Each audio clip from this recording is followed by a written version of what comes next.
The champagne glass shattered like a gunshot against the white marble floor of the sapphire room, golden liquid spreading across the pristine surface in a pool that reflected the crystal chandeliers above. Solani stumbled backward, her arms windmilling as Heather's second shove sent her careening toward the terrace edge overlooking Wacker Drive. The Chicago wind howled through the open doors, 20 stories of empty air waiting just beyond the velvet ropes. "Look at what you've done, you clumsy girl!" Heather's voice cut through the jazz quartet like a serrated blade, her words dripping with venom that could kill at 20 paces. Solani caught herself on the marble balustrade, her knuckles white against the cold stone. She didn't cry. She didn't scream. She simply straightened, brushing champagne droplets from her black apron with hands that had steadied themselves in far more dangerous situations than this. "You pushed me, ma'am," Solani said, her voice calm as still water, her dark eyes meeting Heather's without flinching. In the world she shared with Kyung Ho, she had looked down the barrels of guns held by men who killed for sport. A socialite's tantrum was nothing. "I did no such thing!" Heather shrieked, her face flushing red beneath her professionally applied makeup. She took a step forward, her Valentino heels clicking against the marble like a judge's gavel. "You were in my way. Do you know how much this dress costs? Dior, Fall 2025, collection, $47,000. That's more than you make in a year, sweetheart." The tech billionaire's gala had been in full swing for 2 hours. See the Sapphire Room, named for the blue Swarovski crystals embedded in its vaulted ceiling, was Chicago's most exclusive event space, perched atop the Sinclair Tower like a crown jewel. 300 of the city's elite mingled beneath imported French chandeliers, sipping vintage Cristal, while a string quartet played Vivaldi. The Christmas decorations sparkled with a million tiny lights, each one probably worth more than Solani's first car. But Solani hadn't come for the glamour. She'd come because she was a woman who valued perspective, who never wanted to forget what it felt like to work, to serve, to see the world from the ground floor.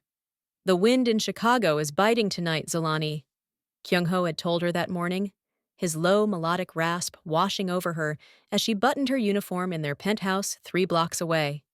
He'd stood behind her, his reflection in the mirror showing concern in his dark eyes. "Stay home, let me spoil you. You don't need to work anymore." But Solani had laughed, turning to kiss his jaw. "If I forget what it's like to work, I'll forget who I am, Kyung Ho. I'm not just your fiancé, I'm still me."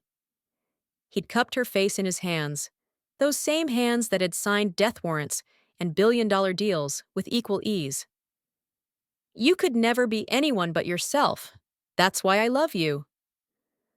Now, standing in the Sapphire Room, with champagne soaking through her apron and Heather's contempt radiating like heat, Solani wondered if she should have listened to him. Heather belonged to Chicago's Gold Coast aristocracy, the kind of woman whose entire identity was built on the fragile foundation of her father's real estate empire. Bartholomew Henderson's name opened doors from the Magnificent Mile to the North Shore. His daughter had never worked a day in her life, never questioned whether she'd eat that week, never slept anywhere that didn't have heated floors and a doorman. The party was a sea of champagne and ego, designer labels and inherited wealth. Solani had been carrying a tray of vintage Cristal, $800 bottles that guests grabbed without looking, without thanking her, when she'd felt the first shove. Sharp, intentional, designed to humiliate.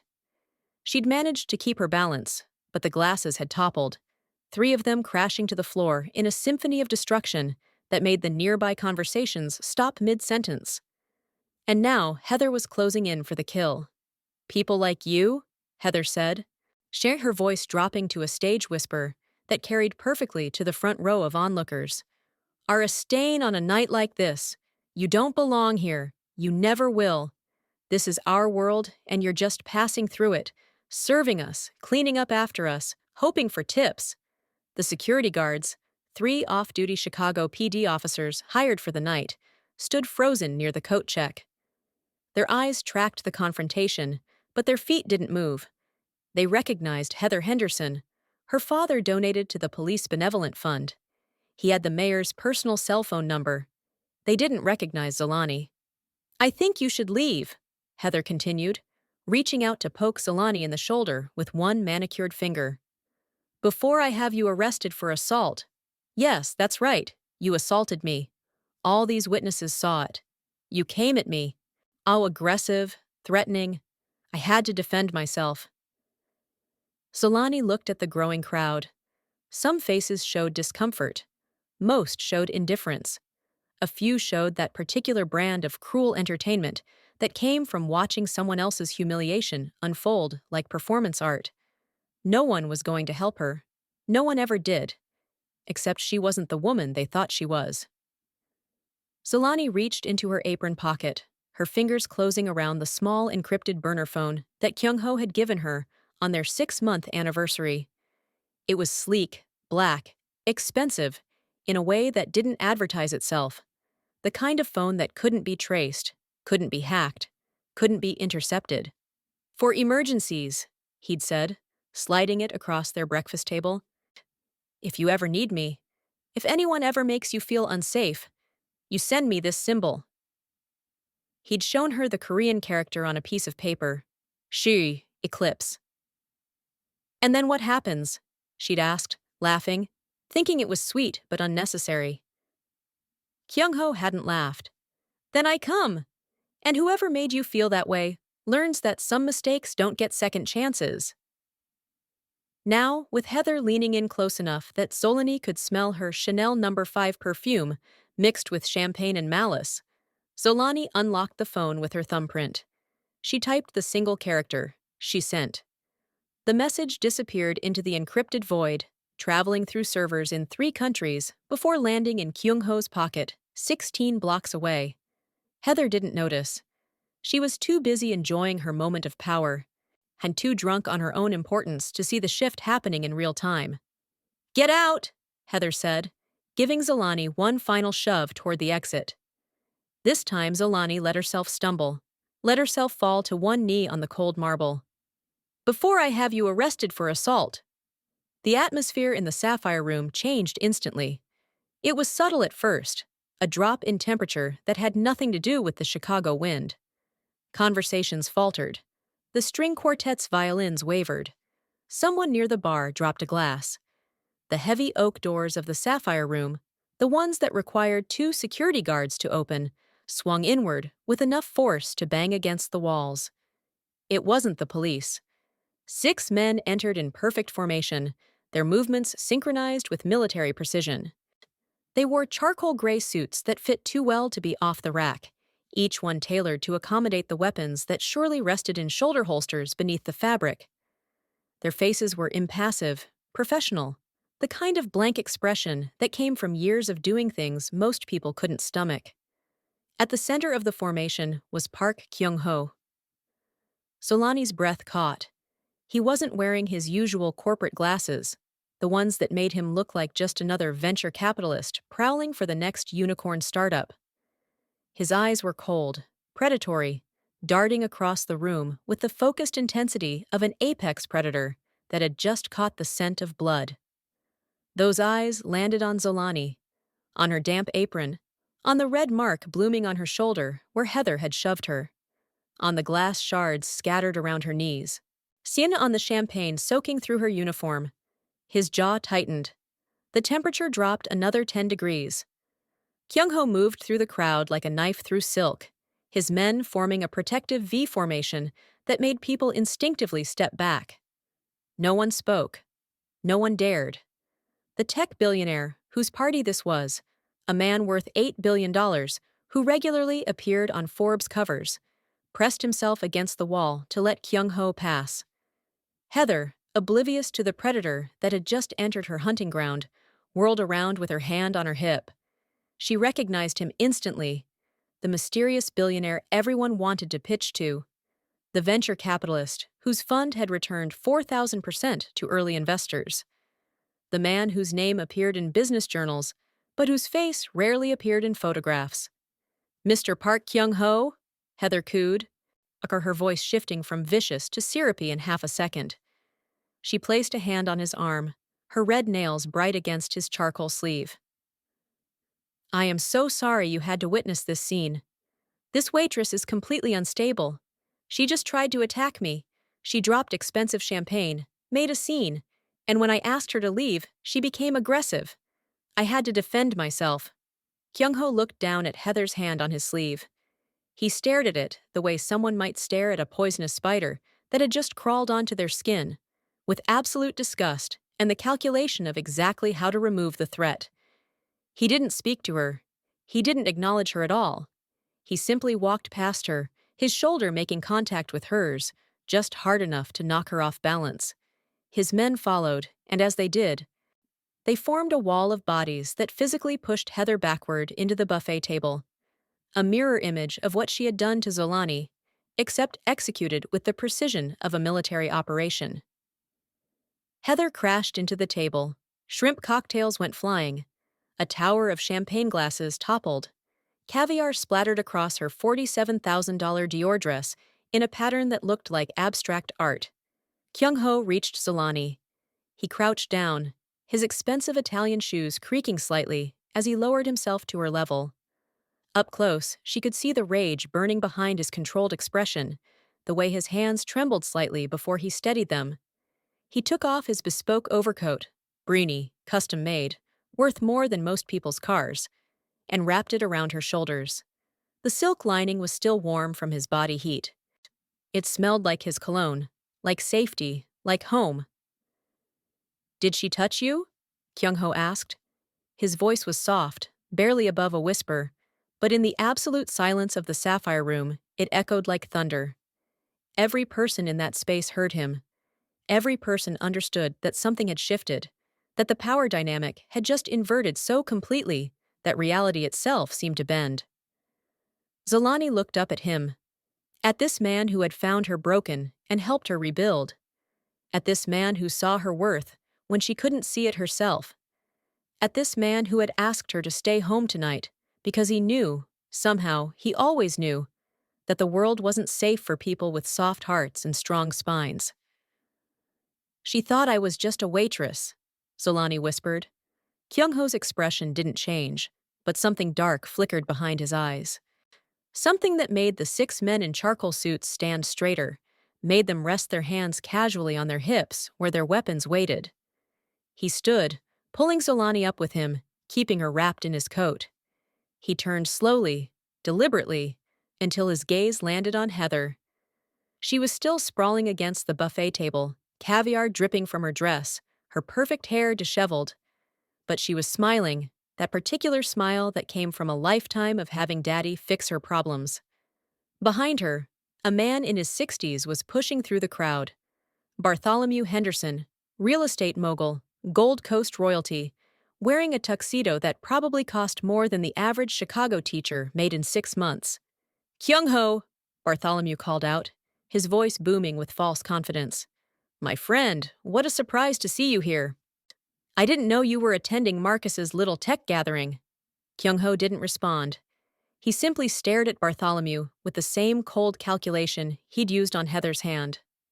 The message was clear. "I'm not your friend. I've never been your friend. And you're about to learn exactly what that means." Before we dive into how Heather just sealed her fate, drop a comment telling me where you're watching from right now. Are you Team Solani, or do you think revenge goes too far? And if you haven't subscribed to my Afro-Korean boss stories yet, what are you waiting for? Hit that subscribe button, or tell me in the comments why you're hesitating. I genuinely want to know. Now, let's see how this evening of luxury turned into Heather's worst nightmare. Bartholomew Henderson reached his daughter, pulling her upright with more force than gentleness. His eyes darted between Kyung Ho and Solani, doing the math, trying to figure out how this had become his problem. "Heather, what did you do?" he hissed under his breath. But the acoustics of the Sapphire Room were designed for classical music, which meant they carried whispers like megaphones. "I didn't do anything," Heather protested, wiping caviar from her dress with shaking hands. "That waitress attacked me, and when I defended myself, these thugs assaulted me."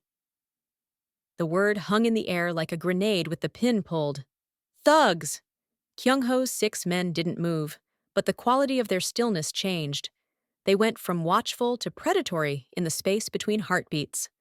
Kyung Ho raised one hand, a simple gesture, fingers splayed, and his men relaxed. Marginally.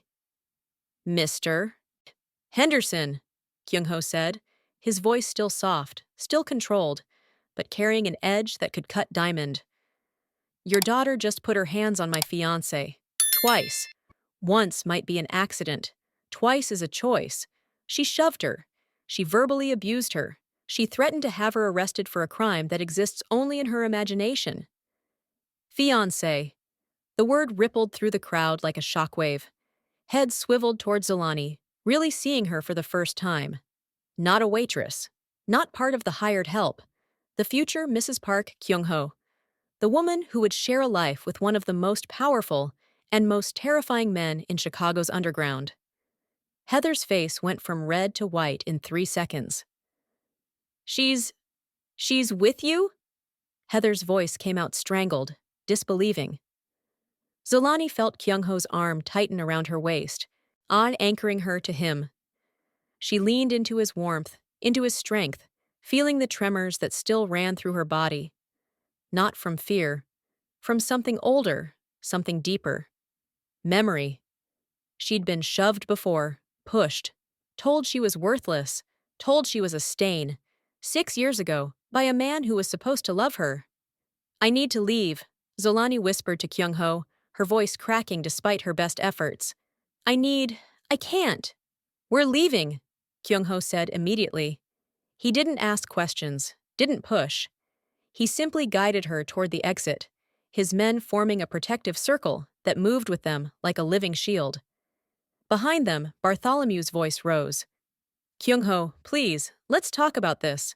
My daughter made a mistake. She didn't know. Let me make this right. Kyung Ho paused at the doorway. He didn't turn around. You have until midnight tomorrow to liquidate your Seattle assets and transfer $3 million to the account number I'm about to send you. That's the protection debt you owe the syndicate. I was going to give you an extension. I was going to be generous. The silence was absolute. But your daughter just put her hands on the woman I love. In my world, Mr. Henderson, that's a debt that cannot be paid in cash alone. Then they were through the doors, into the elevator, descending 20 stories, while Solani's world spun like a broken carousel. The penthouse was dark when they arrived, only the Chicago skyline providing illumination through floor-to-ceiling windows. Kyung Ho didn't turn on the lights. He simply guided Solani to the leather couch overlooking the city and sat beside her, close enough to touch but giving her space to breathe. For long minutes, neither spoke. Solani stared at the lights of Chicago, millions of them, each one representing a life, a story, a struggle she'd never know. Somewhere out there, in one of those buildings, she'd slept in her car 6 years ago. Somewhere out there, she'd lost everything that mattered. Tell me, Kyung Ho said finally. Not a command, an invitation. Solani's hands were shaking. She pressed them together in her lap, trying to still them, but they wouldn't obey. Kyung Ho covered them with his own, his warmth seeping into her cold fingers. You've never asked, she whispered. In the year we've been together, you've never asked about before. Because you weren't ready to tell me, Kyung Ho said simply. And I would wait a lifetime for you to be ready. But tonight something broke open. I saw it in your eyes when that woman pushed you. You weren't here. You were somewhere else, somewhere that hurt you. Solani closed her eyes. The memories came flooding back, unstoppable as a dam break. His name was Marcus Chen, she began, her voice hollow.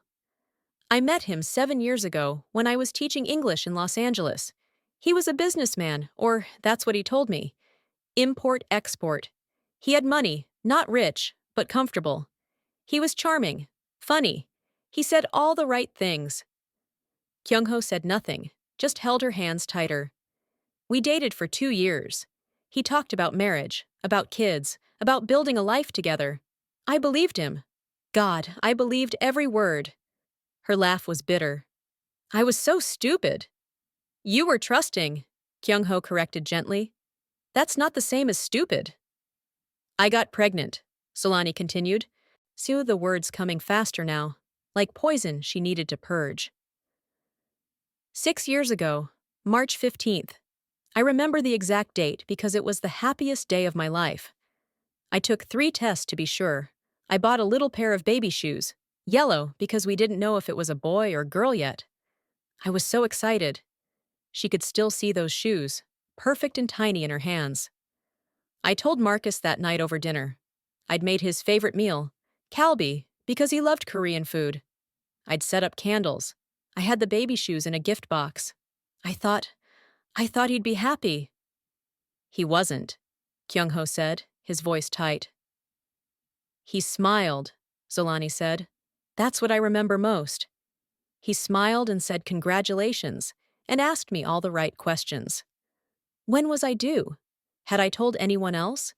What did I want to name the baby? We talked for hours. We made plans. He kissed me goodnight and said he loved me. She paused, swallowing hard. The next morning, I woke up and he was gone. Not just out for breakfast. Gone. His clothes, his laptop, his documents. Everything. Just erased. Like he'd never existed. Kyung Ho's jaw clenched so hard, she heard his teeth grind. He left a note on the kitchen counter. 3 sentences. I can still recite them word for word. I'm not ready for this responsibility. I'm liberating myself from a situation that doesn't serve my growth. Take care of yourself. And the money? Kyung Ho asked, though his tone suggested he already knew the answer. Gone. All of it. Solani's voice cracked. We had a joint account. I'd put my entire teaching salary savings in there. $47,000. It was supposed to be for our future, for a house down payment. He cleaned it out. Cease every cent, along with the $3,000 in my personal account, because I'd given him access in case of emergency. She felt Kyung Ho's rage radiating off him in waves, but his hands remained gentle on hers. I couldn't make rent on my apartment. I was a teacher. I made $38,000 a year before taxes. Without that savings, without Marcus's income, I had nothing. The landlord gave me 2 weeks. I used that time trying to find Marcus.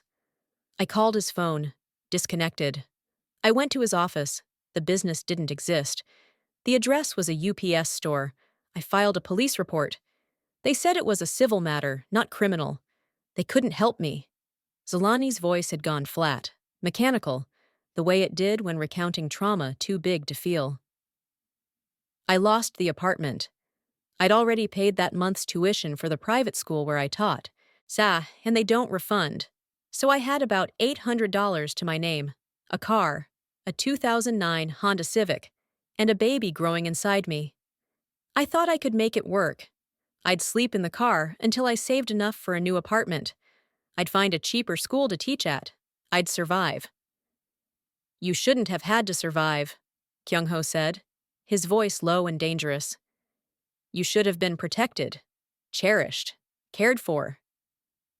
I lost my teaching job 3 weeks later, Solani continued, as if he hadn't spoken. I'd been throwing up every morning, morning sickness. I was exhausted all the time. I missed 2 days of work. The school had a strict attendance policy. They let me go. No severance, no recommendations. Just gone. She stared at her hands, at the massive diamond engagement ring Kyung Ho had given her 4 months ago. 3 carats, flawless. Worth more than Marcus had stolen. Worth more than everything she'd lost. I slept in my car for 2 months, October and November.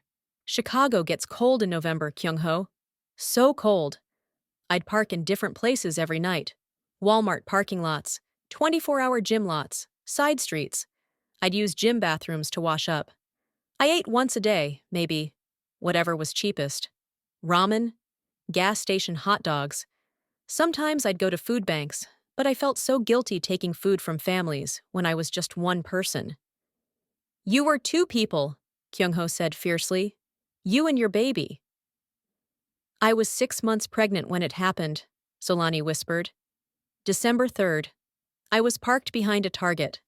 I'd worked a few shifts doing temp retail work, wrapping presents for last-minute shoppers, $10 an hour.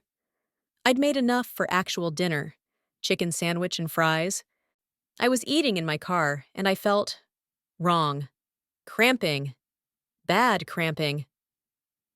Kyung Ho pulled her closer, wrapping his arms around her as if he could shield her from the memory. I drove myself to the emergency room. I walked in and collapsed in the waiting area. There was blood, so much blood. The nurses, they were kind. They got me into a bed immediately. But it was too late.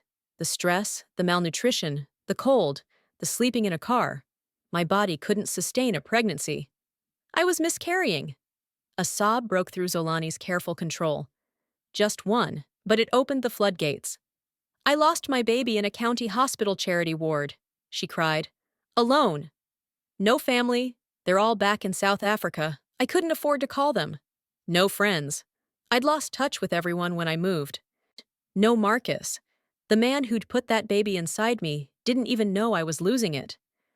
I woke up from the emergency procedure, and a social worker was sitting next to my bed, asking me if I had insurance. I didn't. I had nothing. They did the procedure anyway. They had to. I was hemorrhaging. But the bill was $14,000. For losing my baby, I got billed $14,000 for the worst day of my life. Kyung Ho was shaking now, his whole body vibrating with controlled fury. But his voice remained soft when he spoke. Where is he now? Marcus Chen. Where is he? I don't know, Solani said. I never found him. After I got out of the hospital, I had nowhere to go. The hospital social worker helped me get into a women's shelter. I stayed there for 6 weeks. Then I moved to a shared apartment with 4 other women. We each had a corner of the living room. I worked 3 jobs: waitress, dog walker, overnight stock clerk at Target. She wiped her eyes with the back of her hand. It took me 4 years to save enough money to leave Chicago. 4 years to pay off that medical debt. 4 years to rebuild myself from nothing. I decided to start over somewhere new. Somewhere Marcus couldn't find me even if he tried. Somewhere I could be free. Korea, Kyung Ho said. Korea, Solani confirmed. I'd always loved Korean culture. The food, the language, the respect for hard work. I used the last of my savings to buy a plane ticket to Seoul. I got a job teaching English at a hagwon. I lived in a tiny goshiwon, a room the size of a closet. But it was mine. It was clean. It was safe. And slowly, so slowly, I started to heal. She turned to look at Kyung Ho. Really look at him. And this man who had somehow seen past her scars to the woman beneath. I met you a year ago, she said softly. I was waitressing at that private restaurant in Gangnam, working a second job to save for a bigger apartment. You came in with your business associates. Everyone was terrified of you. The manager told us to be perfect, to not make eye contact, to not speak unless spoken to. That's Park Kyung Ho, he said. He owns half of Seoul. Don't mess this up. A ghost of a smile crossed Kyung Ho's face. But you brought me the wrong wine, he said. I brought you the right wine, Solani corrected. You'd ordered the 2015 Burgundy, but I could tell from the menu you were ordering that you actually wanted the 2012. The 2015 is sweeter. It would have clashed with the beef course. So I brought you the 2012 and apologized for the mistake. And I knew immediately that you were smarter than everyone else in that room combined, Kyung Ho said, including me. You asked me to sit down. Your associates looked horrified, but you dismissed them and asked me about wine. We talked for 2 hours. You never once made me feel like the help. You asked my opinions. You listened. You saw me. I saw everything, Kyung Ho said fiercely. I saw your strength, your grace, your intelligence, your survivor's heart. I saw a woman who had been beaten down by life and had gotten back up. I saw a queen. You asked me to dinner the next day, Solani continued. Then dinner the next day, then dinner every day for a month. You never pushed, never demanded. You just showed up. You learned Zulu phrases to make me laugh. You found South African restaurants in Seoul. You asked about my dreams, my fears, my past. And when I finally told you about Marcus, about what he did, You held me exactly like you're holding me now and said, "He was a fool, and you are mine now. No one will ever hurt you again." I meant it, Kyung Ho said. I mean it. 6 months later, you proposed. In that tiny Goshiwon room I was still living in because I was too proud to let you pay for a bigger place. You got down on one knee in a space the size of a bathroom and said, "Marry me." Not because I can give you wealth or safety or comfort, though I will give you all of those things, but because you make me want to be a better man. You make me believe in something other than power and fear. You make me feel human. Zolani touched the ring on her finger, the one that caught every light in Chicago and threw it back, multiplied. I said yes because you never tried to save me. You never treated me like I was broken. You just loved me, exactly as I was. They sat in silence for a moment, the weight of her story settling between them like a living thing. Tonight, Zolani said quietly, when that woman shoved me, I was back in that hospital, back in that car, back in every moment where someone told me I was worthless, where someone treated me like trash, where someone decided my pain didn't matter. It matters, Kyung Ho said, his voice rough with emotion. Your pain matters. Your survival matters. You matter. And that woman, that spoiled, cruel woman who thinks her father's money makes her untouchable, she's going to learn that some people in this world are protected. Some people are cherished. Some people are queens. He cupped her face in his hands, forcing her to meet his eyes. I love you, Zolani. I love your strength and your softness and your stubbornness. I love that you insisted on working tonight, even though I begged you to stay home. I love that you still see yourself as that teacher from Los Angeles when the rest of the world sees the woman who brought Park Kyung Ho to his knees. I don't want revenge, Solani said, though even as the words left her mouth, she wasn't sure they were true. I just want to be free. Free from the fear that someone will push me again and I'll fall. Free from the voice in my head that says I deserved what Marcus did to me. Free from feeling like I'm still that girl sleeping in her car. Then I'll give you freedom, Kyung Ho promised. But first, I'm going to show that woman and her father what it costs to touch what's mine. Not because I'm cruel, but because in my world there are rules. And the first rule is this: you don't hurt the innocent, you don't prey on the weak, and you sure as hell don't put your hands on Park Kyung Ho's queen. He kissed her forehead, her cheeks, her lips, gentle kisses that tasted like promises and fury held in check. Rest now, he murmured. Tomorrow we handle this. Tonight, you're safe. You're home. You're mine. Solani closed her eyes and let herself believe him. For the first time in 6 years, she felt truly safe. But in the back of her mind, she could still see Heather's face, twisted with contempt. Could still hear those words, "People like you are a stain." And she wondered if safety was enough, or if what she really wanted was justice. If Solani's story is hitting you right in the feels, hit that like button right now and subscribe to my Afro-Korean boss stories. Drop a comment predicting what Kyung Ho is about to do to Heather. Will he go too far or not far enough? If you're not subscribing, I need to know why. Tell me in the comments what's holding you back, because your support keeps these stories coming. Now let's see how a Korean syndicate boss handles a Gold Coast Karen. The sun rose over Chicago like a judge taking the bench, cold and impartial. In the penthouse 3 blocks from the Sapphire Room, Zolani woke to the smell of coffee and the sound of Kyung Ho's voice speaking rapid Korean in the next room. She lay still for a moment, wrapped in Egyptian cotton sheets that cost more than her first month's rent in Los Angeles, staring at the ceiling. Her body ached, not from Heather's shoves, but from the weight of memory. She'd cried herself to sleep in Kyung Ho's arms, something she hadn't done since those first weeks in the women's shelter. But this morning, something felt different. She felt lighter. Telling the story, finally speaking the words she'd kept locked inside for 6 years, had released something. The shame, maybe, or the fear that if she said it out loud, it would become real all over again. It was already real. It had always been real. But now Kyung Ho knew. And he hadn't looked at her with pity. He'd looked at her with rage on her behalf, with the kind of protective fury that said someone finally cared enough to be angry that she'd been hurt. She got out of bed and padded barefoot to the door, wearing one of Kyung Ho's shirts that fell to her knees. Through the crack, she could see him standing by the windows, phone pressed to his ear, speaking in that cold, clipped tone he used for business. Every permit for the Seattle development, rejected. The environmental impact study, have it flagged. I don't care if you have to write it yourself. Find something wrong with it. A pause.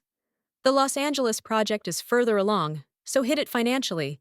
Freeze the construction loans. I own shares in 3 of his creditor banks. Call in the favors. I want him bleeding money by Monday. Another pause. Longer this time. And the daughter? Heather Henderson? Pull her credit history. Find out where she works, who she dates, what charities she's on the board of. I want a complete profile by noon. His voice dropped lower, more dangerous. Most importantly, find out if she has a pattern. Other staff members she's assaulted. Other people she's humiliated. If she's done this before, I want names and statements. Solani pushed the door open. Kyung Ho turned immediately, his expression softening the moment he saw her. I'll call you back, he said into the phone, then hung up without waiting for a response. You're going after them, Solani said. Not a question. I'm going to dismantle them, Kyung Ho corrected. Systematically, publicly, permanently. Kyung Ho, no. He crossed to her in 3 strides, pulling her into his arms. You don't get to talk me out of this. That woman put her hands on you. She humiliated you in front of hundreds of people. She threatened to have you arrested for defending yourself. And her father, that pompous fool, owes my organization $3 million and thinks his connections will save him. I just want to move on, Solani said. But even she could hear the lack of conviction in her voice. You can move on, Kyung Ho said gently. That's your right.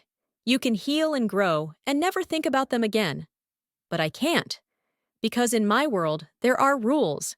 And when someone breaks those rules, when they hurt someone I love, there are consequences. He tilted her chin up, forcing her to meet his eyes. You asked me once why people fear me, why business owners pay protection money, why politicians return my calls, why the police look the other way. His thumb traced her cheekbone. It's because I keep my word, always. When I promise safety, I deliver it. When I promise consequences, I deliver those too. If I let this slide, if I let some spoiled socialite assault my fiancé without repercussions, then everyone in this city learns that I'm weak, that love makes me soft, that they can hurt you and walk away. I don't want you to become something you're not because of me, Solani whispered. Kyung Ho laughed, but there was no humor in it. My love, I was this person long before I met you. I've ordered worse things done for lesser offenses. The only difference is that this time it's personal. This time I care. Before Solani could respond, Kyung Ho's phone buzzed. He glanced at it, and a cold smile crossed his face. They're here. The restaurant was called Mingles, a 3-Michelin-star establishment in the heart of the Loop that Kyung Ho owned through a shell corporation. And it wasn't open for lunch, hadn't been for 3 months due to renovations. But today, it was hosting a very private meeting. Bartholomew Henderson arrived at exactly noon, flanked by his lawyer and his daughter. Heather looked different in daylight, smaller somehow, her expensive clothes unable to hide the fear in her eyes. She'd seen the news this morning. Her father's Seattle project had been shut down by the EPA. His Los Angeles construction loans had been mysteriously frozen. 3 Chicago City Council members had publicly condemned his business practices, citing unnamed sources about shady dealings. In 12 hours, Bartholomew had watched his empire start to crumble, and he knew exactly who was holding the sledgehammer. Kyung Ho sat at a table in the center of the empty restaurant, Solani beside him. He'd insisted she come, though she'd tried to refuse.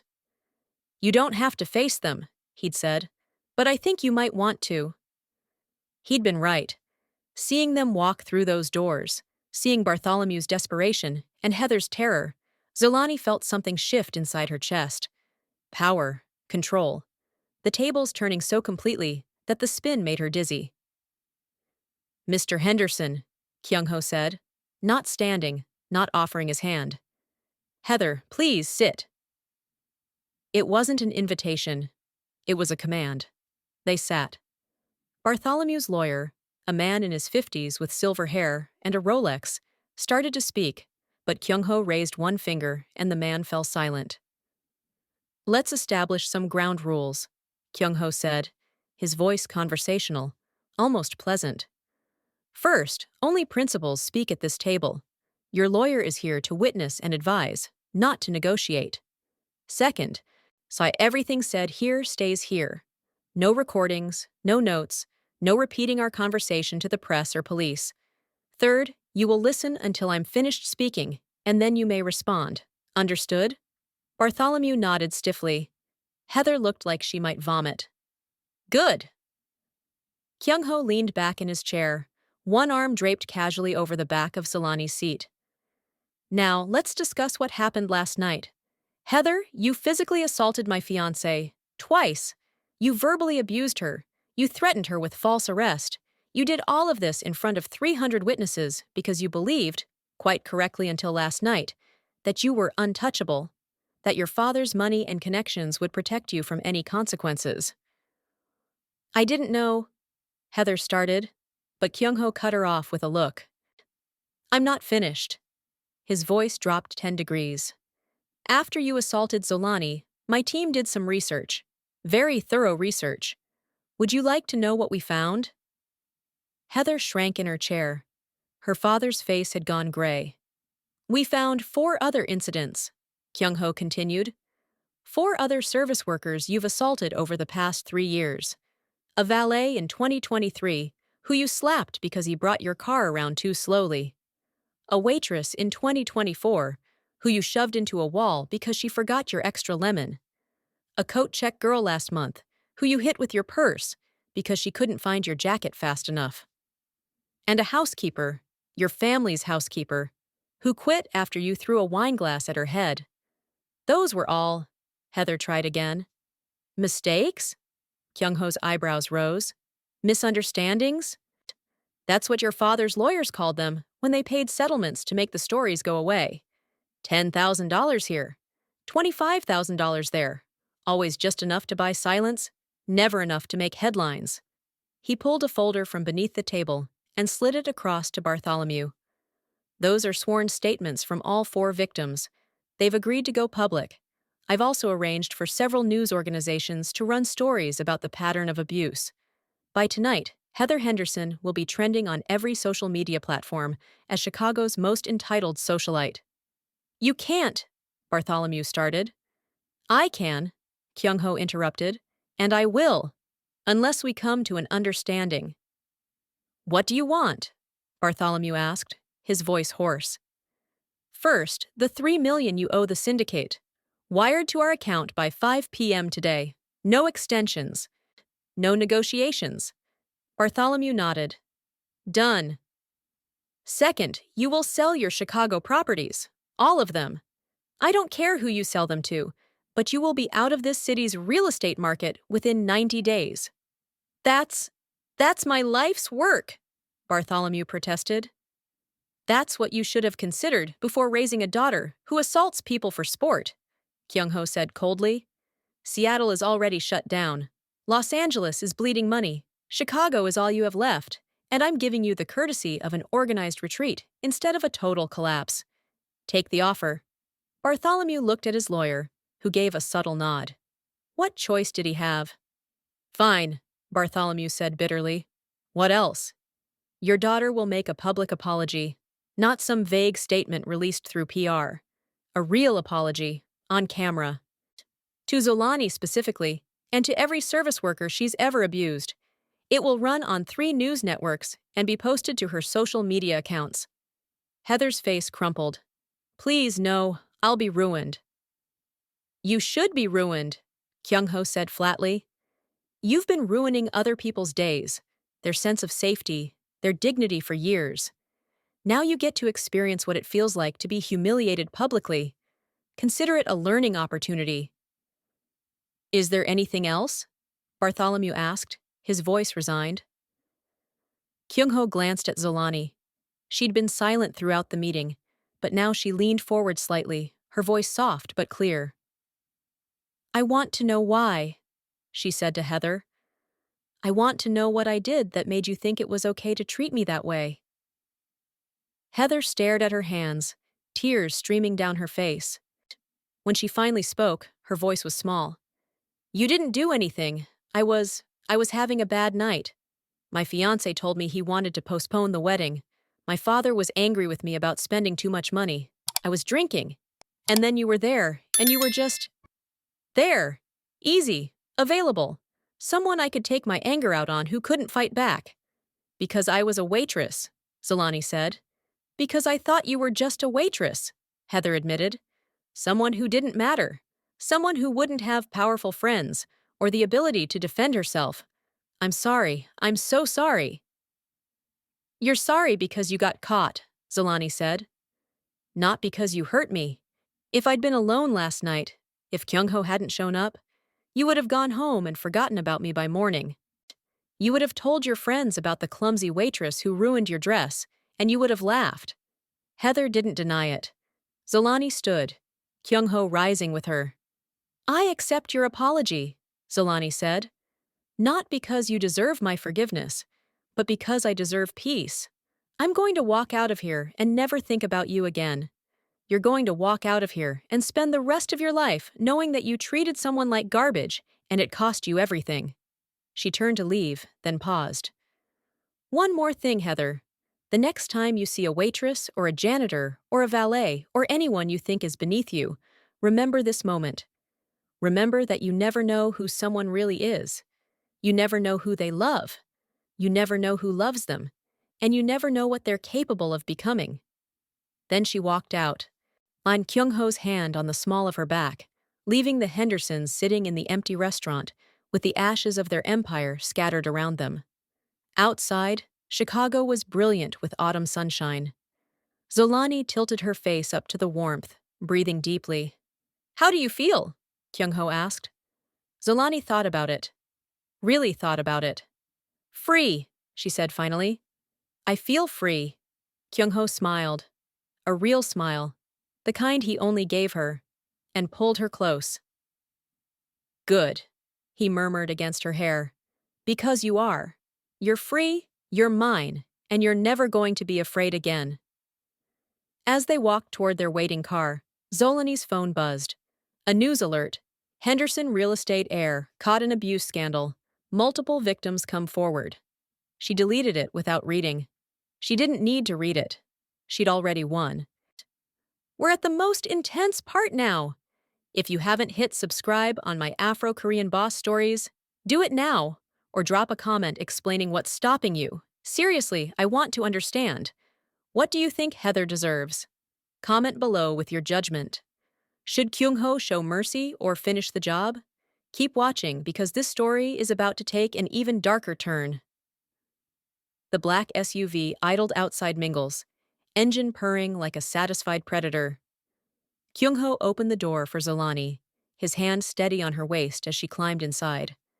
The leather interior smelled like luxury and safety, but something was wrong. Kyung Ho paused before entering, his eyes scanning the street with practiced efficiency. His hand moved subtly toward his hip, where Solani knew he kept a pistol. What is it? She asked. Black van, he said quietly. Across the street. Doesn't belong to my fleet. Solani followed his gaze and spotted it. A nondescript black van with dark windows, parked between a Honda and a delivery truck. The passenger window rolled down. The man inside was Asian, Korean, maybe 40, with a thick scar running through his right eyebrow. He wore a black suit and held a professional camera with a telephoto lens. He raised it deliberately, letting them see, then pressed the shutter. Once, twice, 3 times. White crane, Kyung Ho breathed. The man lowered the camera and held up a tablet, turning it so they could see footage from last night. Solani on the ground, Heather shoving her. Kyung Ho arriving, his face twisted with protective fury. The man tapped the screen, zooming in on Kyung Ho's vulnerable expression. Then he smiled. The window rolled up. The van roared to life and disappeared into traffic. "Get in!" Kyung Ho commanded. Solani obeyed. Kyung Ho slid beside her, barking orders in Korean to the driver and into his phone.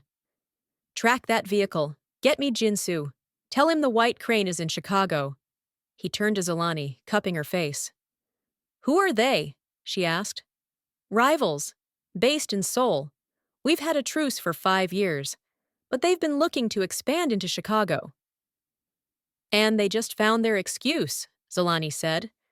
"They found what they think is a weakness," Kyung Ho corrected, scrolling through his phone.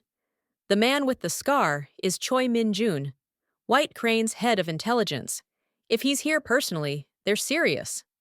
"What will they do with those photos?" "Show the other families that I've gone soft. That love makes me weak." His jaw tightened. "Does it?" Solani asked quietly. Kyung Ho looked at her. "Yes. You make me weak because I would burn this city before letting anyone hurt you. But you also make me stronger, because now I have something worth protecting." He kissed her forehead. "What are we going to do?" "Detroit," he said. "Neutral ground. If they want a meeting, that's where it'll happen." "A meeting about what?" "About territory. About whether they push into Chicago or we push back." He paused. "About whether they use you as leverage or whether I make it clear that anyone who touches you dies screaming." His phone buzzed. His expression hardened. Min-jun sent the photos to the 5 major families on the West Coast. By tonight, everyone will know Park Kyung-ho's fiancé was assaulted at a public event. "And the White Crane?" "They'll test me. See if love made me sloppy. Make me choose between you and my empire." "What will you choose?" Solani asked. "You," Kyung Ho said without hesitation. "Every time. But I'll do it in a way that shows choosing you doesn't make me weak. It makes me ruthless. The man with everything to lose and refuses to lose it? He's unstoppable." The SUV turned onto Lakeshore Drive. "When do we leave?" Solani asked. "Tonight. My jet is being fueled. We'll have 20 men. They'll have similar numbers. We meet in their warehouse, under their terms." "Why?" Kyung Ho's smile was predatory. "Because confident men make mistakes. I only need them to make one." He pulled a silver pistol from his waistband, checked the magazine, and set it between them. "This might get violent. The White Crane doesn't play by civilized rules." "I know who you are," Solani said. "I'm not afraid." "I'm afraid," Kyung Ho murmured. "Of losing you." Solani took his hand. "Then I'll be your anchor. Your reminder that you're still human." Kyung Ho squeezed her hand. "The war just moved to America, didn't it?" Solani asked.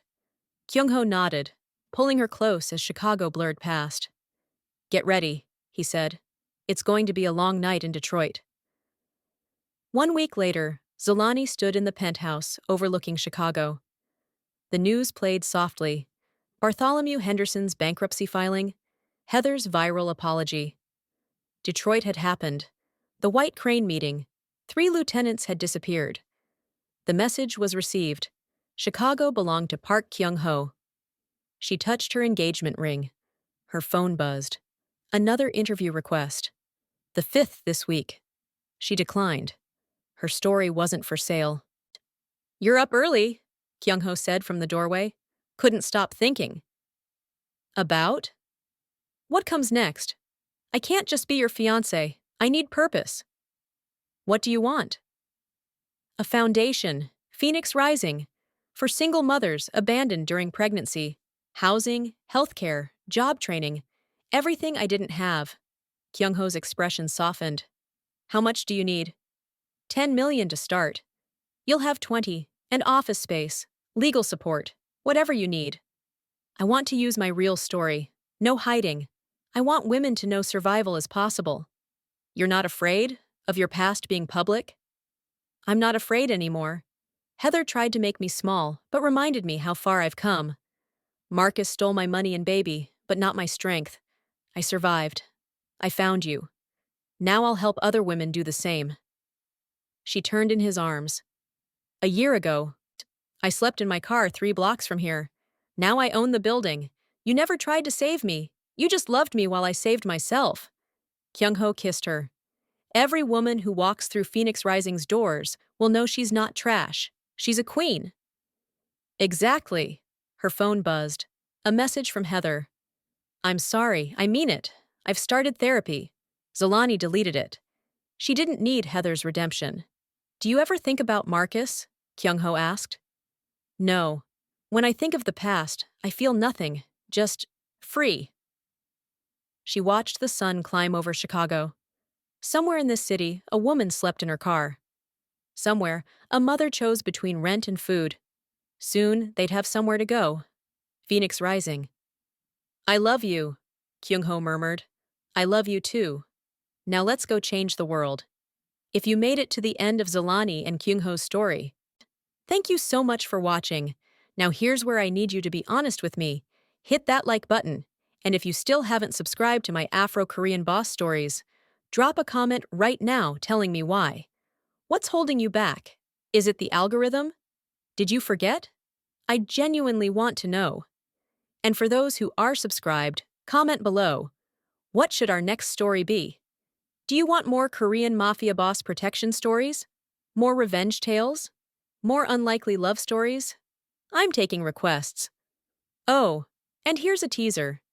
Next week's story involves a Nigerian doctor who gets humiliated at a luxury hospital, only for her chaebol husband to buy the entire hospital chain the next day.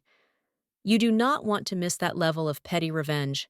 See you in the next story, and remember, never underestimate the quiet ones. They might just be queens in disguise.